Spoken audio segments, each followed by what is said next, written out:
Mr. Blank. My name is Tricia and I'm with Respiratory Care, and today I'm going to show you how to use your oxygen tank. I wash my hands here first. The doctor has prescribed oxygen for you to use at home, so I'm going to show you how to put a regulator onto a tank once you get home.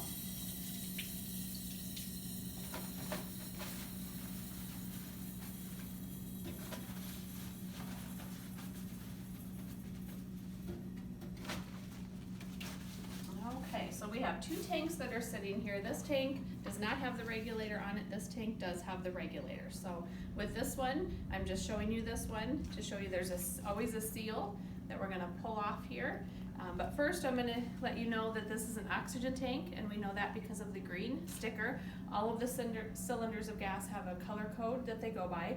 And so this one is oxygen because it has the green. And then there's stamped numbers, just so you know that that has nothing that you need to know. That is just for our purposes. We have our DOT specifications, that's who regulates the tanks. And then we also have your cylinder classification, or what the cylinder is made of. Another thing we have is what type of cylinder it is. This is a letter E, just means a different size of tank. So these are our E size tanks. So those will be on there as well. You'll notice they're both sitting in little carts, or what they call trucks. That's to keep them stable. We want to keep these upright. We don't want them rolling. We don't want them falling over because of the pressure that's in the tank. With this particular one, we have on this side, there's a little extra security. This one releases and it can move a little bit. So we want to make sure that that's all the way up against that tank so it doesn't move while it's in that little truck there. So once again, we would remove the seal before we put the regulator on. I'll switch over to this one. Like I said, this one has the regulator on. This regulator, it will come down over the top of the tank, and there's a pin index safety system. It just means that we have, each regulator has certain specifications on it that only go to that particular tank. For instance, we could not put this regulator onto a tank that, say, has nitrous oxide in it. They have different prongs or different openings. This one has two pins that slide and fit down into the two holes that are within this piece here, and then there's also a washer on the side that kind of helps prevent leakage. However, you may have leakage at some point.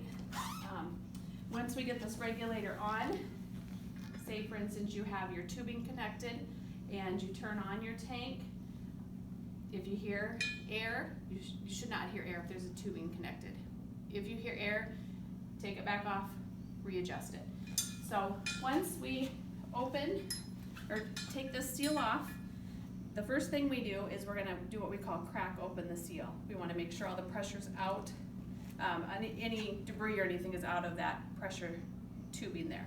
So we would let people know we're cracking the tank, announce that, stay away from the air, the side that the air is gonna blow out of. And you do just a quick crack open and close it again. And then you would place that regulator down over the top piece of it. And then you would use this wrench to tighten that regulator so it stays in place. And then we're gonna open our tank again. So with this one, I'm gonna use this wrench, turn it to the right and open. You will see with my regulator, that moves up, shows about approximately 100 or 1,000 PSI of pressure. And then on the top, we have your numbers for your flow liter rate. So like I said, this is about 1,000. I'm gonna open this. You are going to have 2 liters continuously. So we're gonna move that to 2. As of right now, you can hear that air coming out. Like I said, the tubing is not connected, so that's where the air should be coming.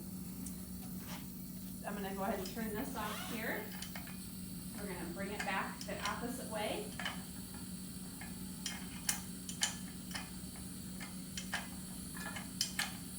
We can no longer turn it.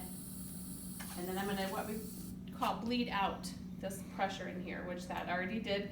I left that open, so we don't no longer hear air, even though we're increasing the flow rate. So we always turn this back to 0. That means it is off. We want to calculate how long this tank is going to last. So you have 1,000 PSI. You're going to take it times your cylinder factor, which with the E is 0.28, and then divide it by your liters. So if my calculations are correct, with 1,000, we're going to get approximately 2 hours and 20 minutes out of this particular tank. So we do calculate that. like I said, with this tank, these are always gonna be stored upright. If they are not in a cart, they have to be in another type of secured place where each individual tank has its own separate space. We don't want to store multiple tanks together without some sort of security around them. Always make sure that this is turned to 0 and that you turn that oxygen off. So these are the tanks that we have. Then we also have what we call a Thorpe tube flow meter. This is what you're seeing when you're in the hospital. Your oxygen is connected to. I'm just showing you an empty one. This one, we put this regulator into the wall, press it in, and we don't hear any air leaks as we turn this on. This is gonna be compensated, or it's gonna prevent back pressure. So that means, for instance, I'm up to 5 liters here. You can hear that air. We go down to 2, which is what you're on. And it just means it's gonna float that right at the 2 until we turn it completely off, and then it falls. So then, like I said, you wanna make sure there's no air leaks around that. You would hear the air once you put it in, take it out, put it back in again. So I'll take this out of the wall again. You just push the little gray piece on this one, and it will pop right out.